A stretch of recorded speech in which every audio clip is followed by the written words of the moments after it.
kami sampaikan terkait program rujuk balik kasus asma dan kasus PPOK. Sebentar. Slide-nya sudah bergeser. Jadi kami sampaikan memang terkait program rujuk balik untuk kasus asma dan PPOK ini pada prinsipnya sama. Gitu. Jadi kita ketahui tadi dari Dr. Widi, jadi terima kasih Dr. Widi sudah menyampaikan kepada kita semua bahwa bagaimana di dalam hal tujuan target tata laksana pasien asma dan PPOK adalah itu untuk bagaimana untuk terkontrol. Nah, di sini terakomodir betul bagaimana sistem pelayanan rujuk balik dalam JKN. Jadi, ini saya mohon maaf, saya harus pakai tetap masker. Jadi, di dalam sistem rujuk balik ini bukan hal yang baru. Jadi, sekarang di dalam era JKN ini sudah diakomodir di dalam regulasi, baik Undang-Undang tentang SJSN di nomor 40 tahun 2004, di mana dikatakan bahwa manfaat jaminan kesehatan bersifat pelayanan kesehatan perseorangan. Jadi kami yakin betul di puskesmas, ibu bapak sekalian, itu tidak hanya UKP, tetapi tentunya dengan UKM. Nah, di sini bisa dilakukan promotif, preventif, kuratif, rehabilitatif. Tadi Dr. Widi pun menyampaikan bagaimana sih seorang Dr. Widi di dalam hal mengedukasi pemberian obat untuk pasien-pasien yang tidak terkontrol bagi pasien asma dan maupun PPOK itu butuh edukasi sekitar 15-20 menit. Jadi ini yang kita harapkan dengan sistem rujuk balik ini, edukasi di fasilitas tingkat pertama bisa dioptimalkan. Nah, itu yang bisa lewat program rujuk balik. Selanjutnya juga dari peraturan presiden terkait jaminan pelayanan kesehatan nomor 82 tahun 2018, di sana dikatakan bahwa rujukan berjenjang, artinya dari pelayanan non spesialistik yang ada di tingkat pertama masuk dirujuk sampai ke tingkat spesialistik. Di situ diatur juga di dalam Permenkes 28 bahwa ada kewajiban setiap pasien yang sudah dirujuk itu harus ditindaklanjuti di fasilitas tingkat lanjutan. Apakah dengan rujuk balik atau memang dengan pasien harus kontrol. Nah, di dalam rujuk balik ini ada kewajiban dari fasilitas kesehatan rujukan, dalam arti kata di rumah sakit, itu wajib menilai apakah kondisi pasien ini stabil atau tidak. Nanti kalau memang sudah stabil, maka diberikan surat keterangan rujuk balik dari dokter spesialis atau subspesialis, nanti akan dirujuk balik ke fasilitas tingkat pertama. Saya pikir ini sudah berjalan, tetapi di dalam program rujuk balik itu sendiri, sebentar.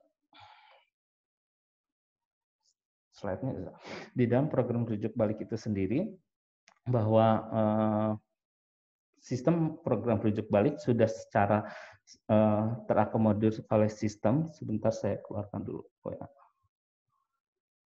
Mengganggu. Di dalam sistem rujuk balik ini yang nanti kita diskusikan juga kendala-kendalanya antara lain adalah surat rujuk balik yang memang belum diberikan oleh rumah sakit sehingga tidak ada petunjuk bagaimana protokol terapi yang akan dilanjutkan dari fasilitas tingkat pertama.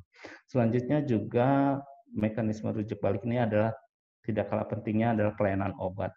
Jadi ini yang sekarang memang pelayanan obat khusus pasien-pasien yang sudah dirujuk balik, bahwa bagaimana kita memastikan rujuk balik itu berhasil, yaitu kita tidak hanya memastikan cukup di surat rujuk balik dikembalikan kepada FKTP, tetapi bagaimana memastikan obat tersebut sampai diterima baik oleh peserta. Sehingga ini yang pelayanan obat untuk peserta JKN di FKTP ini dilakukan oleh apoteker atau instalasi farmasi, itu betul-betul tersampaikan. Mungkin tadi Dr. Widi pun sudah menyampaikan, ternyata peran dari fungsi farmakologi itu juga memang menjadi penting untuk edukasi pada peserta.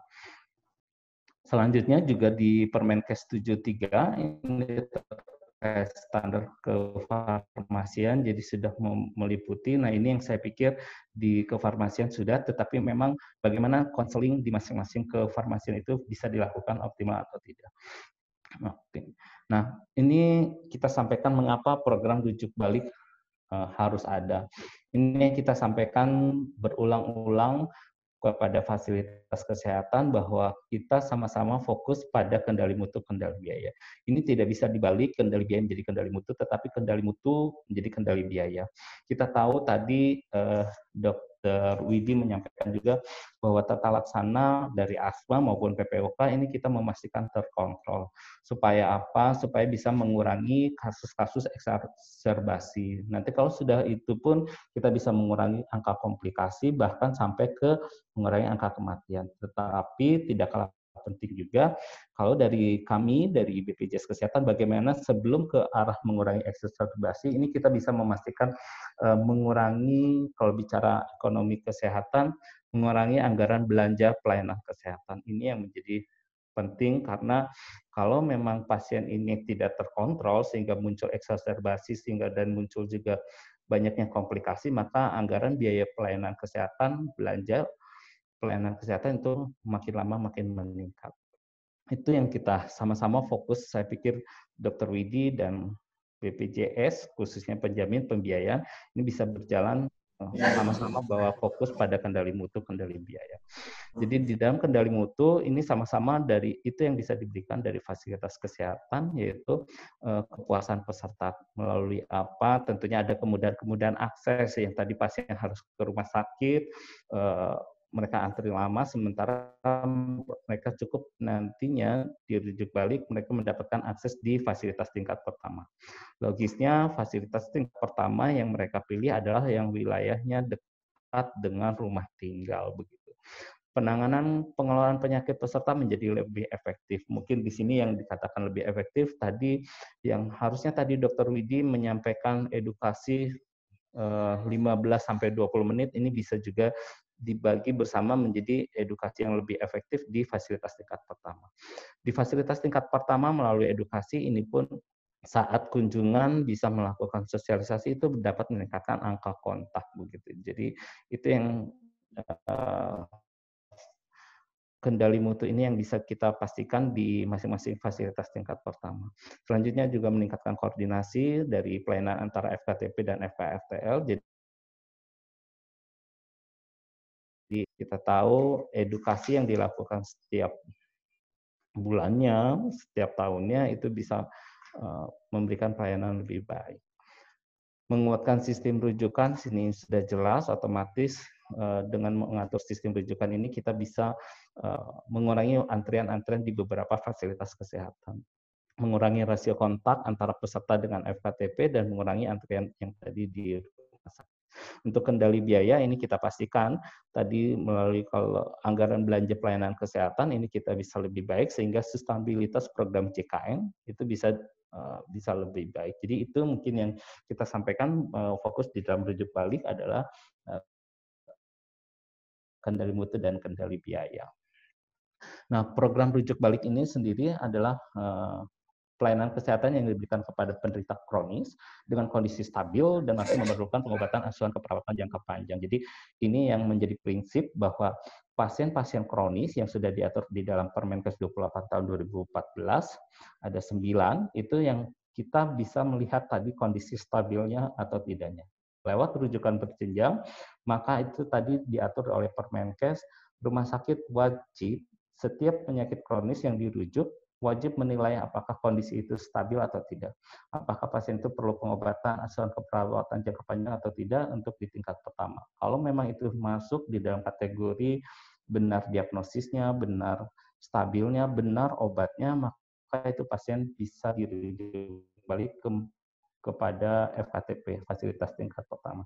Nah, tujuannya adalah pelimpahan tugas dan wewenang dari dokter spesialis maupun dokter subspesialis kepada dokter di FKTP. Manfaatnya tentunya tadi sekarang ini dokter di FKTP memang berperan sebagai manajer yang bisa mengelola semua peserta yang terdaftar. Bagaimana peran FKTP sebagai gatekeeper, meningkatkan angka kontak peserta, saving time bagi peserta, memudahkan peserta, mengurangi antrian, dan fokus tadi di dalam sama-sama tata laksana bagaimana pasien ini tetap terkontrol. Tadi tujuannya sudah disampaikan berulang dari Dr. Widi pun, pasien ini terkontrol untuk mengurangi eksaserasi. Pasien ini mengurangi eksacerbasi, mengurangi komplikasi untuk mengurangi angka kematian. Mungkin itu yang menjadi fokus bersama, sehingga tadi kalau secara prinsip ekonomi kesehatan tentunya akan mengurangi anggaran belanja pelayanan kesehatan. Nah, ini mungkin sedikit kami sampaikan untuk capaian rekrutmen PRB. Jadi ini memang di masa pandemi ini ada penurunan rekrutmen. Nah, ini yang kita tadi Dr. Widi pun menyampaikan untuk pasien-pasien asma ini disampaikan lebih menyukai dengan obat beta 2 agonis. Jadi ada pelega, mereka konsumsi karena sudah lega, itu sudah merasa lebih baik. Padahal tadi sudah disampaikan Dr. Widi padahal masalahnya adalah di inflamasi kronisnya, sehingga itu yang menyebabkan justru pasien tidak terkontrol. Sehingga ini yang butuh sama-sama edukasi bersama. Kita tidak tahu pasti kalau ini kasus misalkan peran di sini apakah asma itu memang, karena data kami adalah terhadap data utilitas peserta JKN, kita tidak tahu seberapa banyak pasien-pasien asma yang peserta JKN ini menggunakan fasilitas baik itu kesehatan tingkat pertama maupun tingkat lanjutan. Karena misalkan, mereka ternyata bisa membeli langsung dengan obat pelega ini sudah enak gitu, sehingga mereka tidak memanfaatkan jaminan pelayanan kesehatan itu. Ini yang kalau dari data rekrutmen ini kita banyak variabel yang mempengaruhinya selain di dalam masa pandemi tersebut. Nah, ini yang kemarin kita sebagai laporan ke Dinas Kesehatan, kami sudah melakukan koordinasi dengan beberapa fasilitas tingkat pertama bagaimana untuk mengoptimalkan rasio rujukan, yaitu khususnya di masa-masa pandemi ini. Karena di masa pandemi ini kunjungan otomatis menurun, tetapi kita tidak bisa memastikan fasilitas tingkat pertama berapa persen peserta yang terdaftar di masing-masing fasilitas tingkat pertama yang posisi sedang sakit di luar sana. Nah, itu yang kita waktu itu dengan media online ini yang kita bisa memastikan itu bisa meningkatkan angka kontak, bahwa pasien yang sakit kita bisa didata dan input lewat dengan cara-cara dari masing-masing fasilitas tingkat pertama. Mungkin ini sebagai laporan capaian rekrutmen PRB itu menurun. Nah, ini di jumlah peserta kronis kita memang dari data BI yang masuk adalah PPOK. Untuk asmanya mungkin sedikit, itu yang kita belum melihat lagi data apa. Jangan-jangan peserta asma ini mereka beberapa karena tadi sudah pakai pelega, ya mereka ya sudah enak gitu. Hanya itu yang menyebabkan nanti pasien yang tidak terkontrol. Mungkin yang dari masuk data pemanfaatan yang kan itu adalah pasien-pasien yang tidak terkontrol. Nah, ini untuk PPOK, jadi secara garis besar, kalau tadi Dokter Intan menyebutkan di peringkat ketiga, mungkin bisa jadi itu kalau di kita karena ini yang berdasarkan pemanfaatan CKN-nya masih di urutan di sekitar nomor 5 gitu. Jadi untuk asma dan PPOK ini masih di nomor 5. Jadi masih di hipertensi dan diabetes itu menjadi urutan sehingga itu masuk di dalam program Flores. Tapi kita sampaikan juga pada fasilitas tingkat pertama bahwa ini menjadi program yang baik dari Dinas Kesehatan, bahwa ini saatnya asma bisa dikelola dengan fasilitas tingkat lanjutan. Hanya tadi kalau memang melihat dari riwayat Dr. Widi, ini yang kita menjadi PR juga bahwa Dr. Widi misalkan praktek di RSI Harbun ya, Harapan Bunda, itu otomatis karena itu masih PR non kekhususan sehingga akses ke Dr. Widi menjadi terbatas. Nah, ini yang menjadi PR sementara. Kalau kita fokusnya di dalam PRB, sementara ini bisa diakses dan bisa dilayani di Dr. Widi. Nah, ini yang menjadi PR. Bagaimana kita bisa memastikan supaya fasilitas tingkat pertama, tadi misalkan ditunjuk beberapa pilot project, nanti kita bisa dikelola dengan Dr. Widi, nanti hasilnya seperti apa. Nah, ini kita melihat kajiannya berapa sih pasien yang bisa terkontrol dengan baik lewat rujuk balik untuk kasus asma misalkan. Nah, ini yang menjadi PR di dalam tatanan regulasi nanti dengan Kemenkes. Nah, ini untuk penyakit kronis. Jadi salah satu yang masuk di data kita yang tertingginya adalah PPOK. Jadi kalau melihat dari data ini, ternyata dalam hal segi kasus mungkin masih urutan di nomor sekitar 5 gitu ya. Tetapi dalam hal pembiayaan itu cukup besar. Itu yang tadi kita sampaikan bahwa bagaimana kita bisa memastikan Pak ini bisa lebih baik kalau memang ini bisa dilayani. Kalau tadi Dokter Widi pun menyampaikan bahwa asma ini ada yang stabil, ada yang eksaserbasi maupun PPOK. Nah, ini yang eksaserbasi pun bahkan bisa dilayani di FKTP. Nah, ini yang seperti apa yang harus bisa dilayani?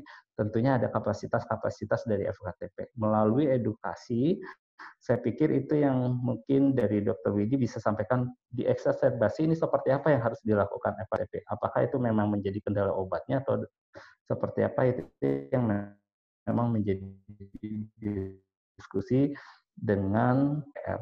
Jadi dari totalan itu kalau melihat dari data BI kami itu untuk kasus PPOK itu menjadi urutan nomor 3 gitu secara pembiayaan. Mungkin secara kasus dia di 831 kasus ini baru 1 bulan, ini bulan Agustus, ini 5 miliar. Nah, kita kalau kalikan 12 ini berapa? Nah, itu yang menjadi pemikiran ini saatnya bagaimana asma dan PPOK ini bisa terkelola baik dengan koordinasi antara FKTP maupun FKTL melalui sisi rujuk balik. Mungkin itu. Nah, ini secara pembiayaan mungkin yang tadi kami melihat bahwa ini PPOK kasusnya tidak masih di nomor 5, tetapi pembiayaannya menjadi melihat pembiayaan menjadi nomor 3. Nah, untuk alurnya, untuk di dalam alur PRB ini pada prinsipnya sama antara baik itu diabetes, hipertensi, dan SLE, dan sebagainya. Itu sama untuk kasus asma dan PPOK. Pada prinsipnya, semua kasus kronis itu sudah dibantu dengan notifikasi SEP di FKRTL. Jadi saat Ibu Bapak di fasilitas tingkat pertama merujuk kasus kronis, maka pada saat penerbitan di SEP, surat eligibilitas peserta di rumah sakit, itu akan dinotifikasi dengan potensi PRB. Artinya ini yang akan membantu setiap dokter di fasilitas kesehatan tingkat lanjutan, itu membantu memastikan ini yang dirujuk adalah kasus kronis, tinggal memastikan apakah ini bisa kondisi stabil, apakah obatnya masuk di dalam PRB atau tidak. Jadi itu yang secara sistem sudah dibantu dengan notifikasi SEP. Pasien ini setelah mendapatkan SEP, pasien akan menuju kepada poliklinik. Nanti dari poliklinik ini saat dokter memeriksa dan bisa memberikan rujuk balik, maka nanti PIC yang masing-masing di FKRTL, petugas PRB akan melakukan flagging di Flickcam untuk mendaftarkan pasien itu sebagai pasien PRB. Tentunya dengan menerbitkan surat rujuk balik, ini yang akan mendorong peserta harus ke FKTP untuk mengambil obat 23 harinya. Di mana setelah dari farmasi di rumah sakit akan memberikan hanya 7 hari. Nah, kebutuhan 23 harinya itu akan diresepkan oleh dokter FKTP dan mengambil obatnya di apotek PRB. Jadi itu yang akan mendorong karena kita melihat beberapa kasus pasien itu tidak sampai ke apotek PRB. Jadi hanya selesai di fasilitas tingkat pertama, tetapi kepastian obatnya itu tidak. Nah, harusnya data yang masuk kepada kami, kalau pasien itu sudah masuk ke FKTP misalkan 50 kasus, maka 50 kasus tersebut itu yang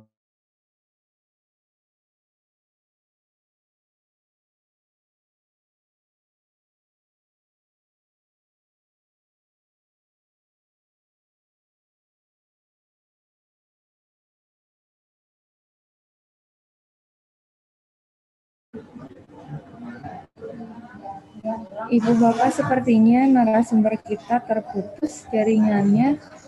Mungkin disiapkan dulu pertanyaan-pertanyaan yang nanti akan disampaikan kepada narasumber BPJS. Silakan teman-teman mengisi di kolom chat. Dan bagi teman-teman yang belum mengisi daftar hadir, sudah kami share juga link daftar hadirnya di kolom chat. Dan untuk materi nanti akan kami sampaikan di grup setelah acara ini selesai dilaksanakan.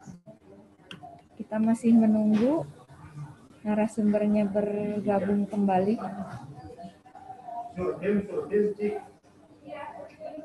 Mungkin ada yang disampaikan dulu dari Dr. Intan atau dari teman-teman di Puskesmas sambil menunggu tergabung kembali. Ya, mungkin Bapak Ibu hari ini tuh sifatnya sosialisasi ya. Idealnya kita mengharapkan tahun depan, mudah-mudahan pandeminya mulai mereda, kita bisa melakukan kegiatan-kegiatan workshop atau pelatihan-pelatihan secara klinis. Tetapi untuk sementara ini sifatnya adalah sosialisasi. Mungkin masih bingung gitu ya, setelah ini apa ya. Intinya adalah mengikuti dulu, nanti teman-teman pelajari pedomannya seperti apa, karena sudah ada pedoman dari Kementerian Kesehatan yang juga kita sudah bagikan. Kemudian harapannya karena nebulizer ini tidak boleh saat ini dikurangi, jadi di PRB ini yang menjadi salah satu solusi. Dan oh ya, saya lihat nih Dr. James sudah kembali datang. Silakan Dok, dilanjutkan.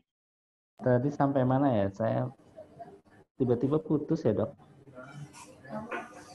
Saya coba cari lagi. Sampai alur, Dok, tadi slide berapa ya? Ya, terima kasih Dokter Intan. Mohon maaf, ini memang beginilah kendala kalau lewat daring. Jadi terima kasih Dokter Intan. Saya ulang, mungkin notifikasi lewat SCP ini akan membantu. Aku masih dari... ada nggak ada suaranya, tapi di sini aja nggak ada. Bagaimana? Nggak ada ya? Terdengar? Ya, terdengar Dok. Ya. Jadi ini yang tadi SEP ini akan membantu di fasilitas tingkat lanjutan. Jadi kami sudah koordinasi di rumah sakit untuk memastikan sistem online ini membantu di dalam program PRB.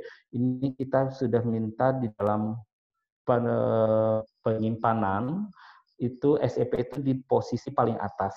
Jadi tidak ada lagi di atas SEP ini tertutup dengan lembar form 1, form 2, dan sebagainya. Jadi setiap peserta yang masuk kepada dokter di spesialis di rumah sakit itu menjadi posisi di paling atas.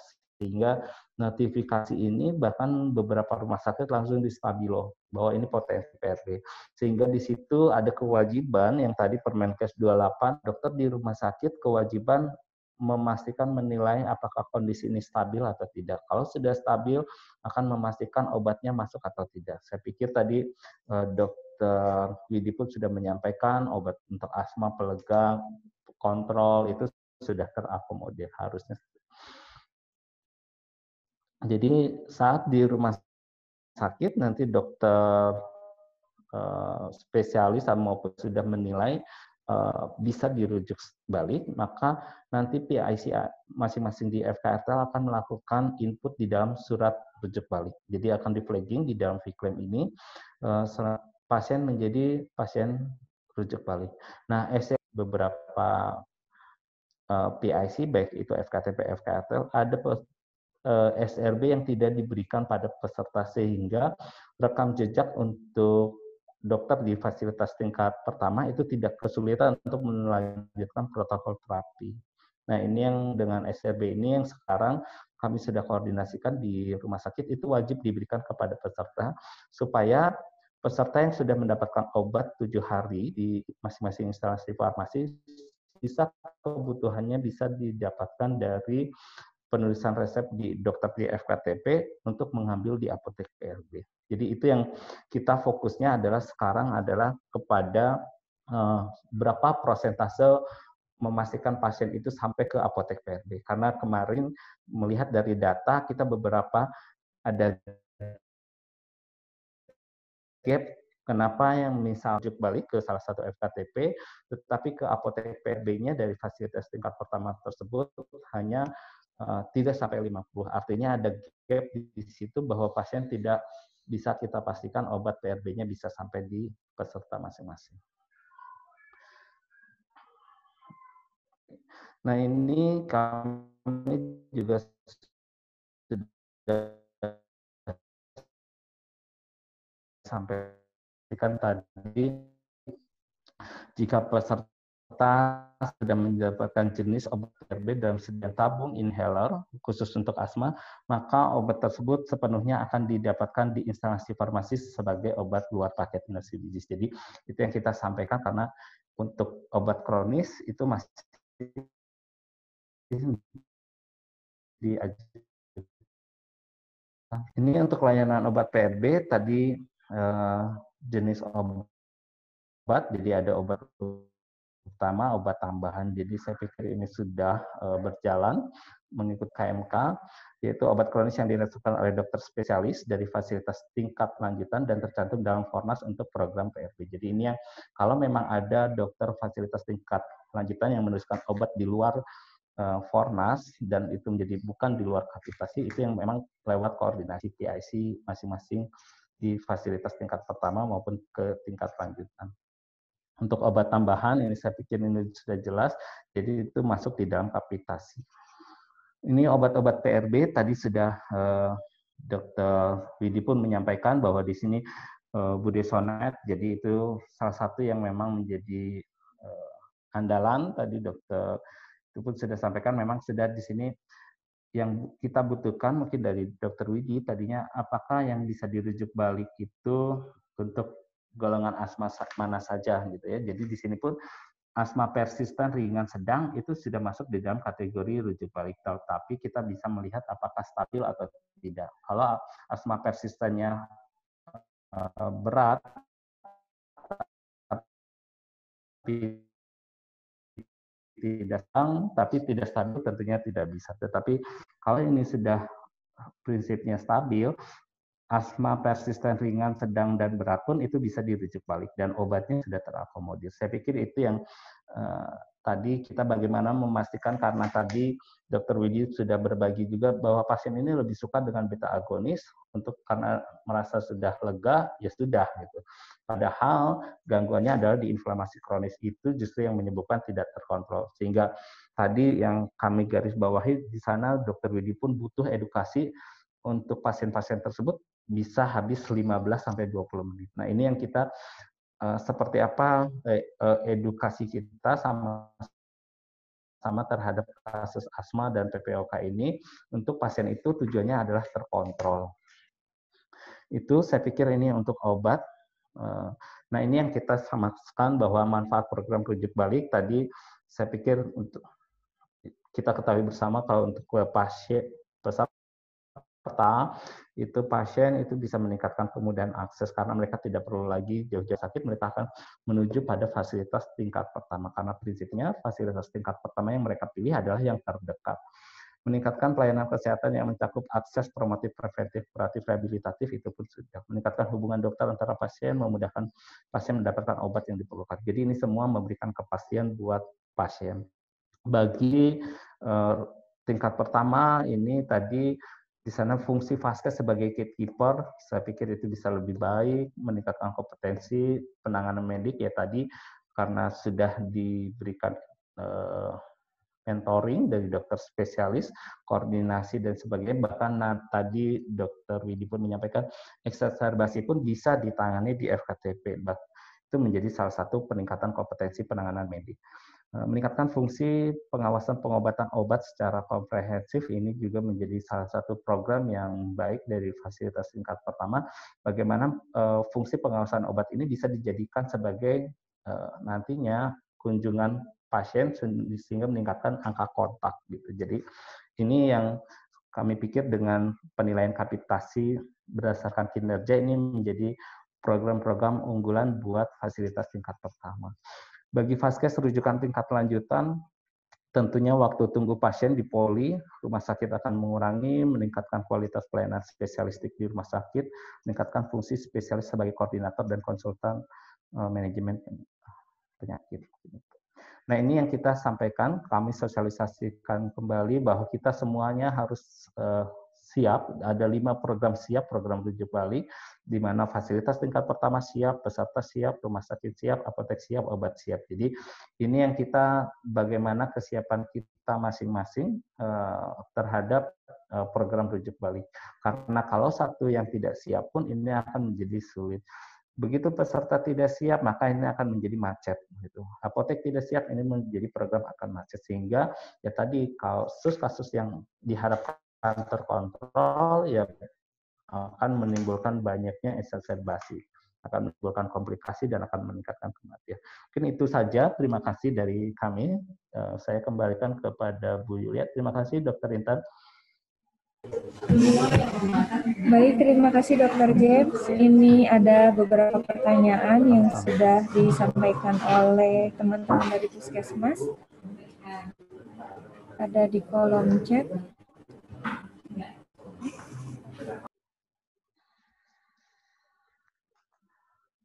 Ini ada 2 pertanyaan. Yang pertama dari Puskesmas Ibrahim Haji, ada Ibu Titi. Untuk kasus PRB yang jadi kendala di rumah sakit tidak memberikan surat PRB.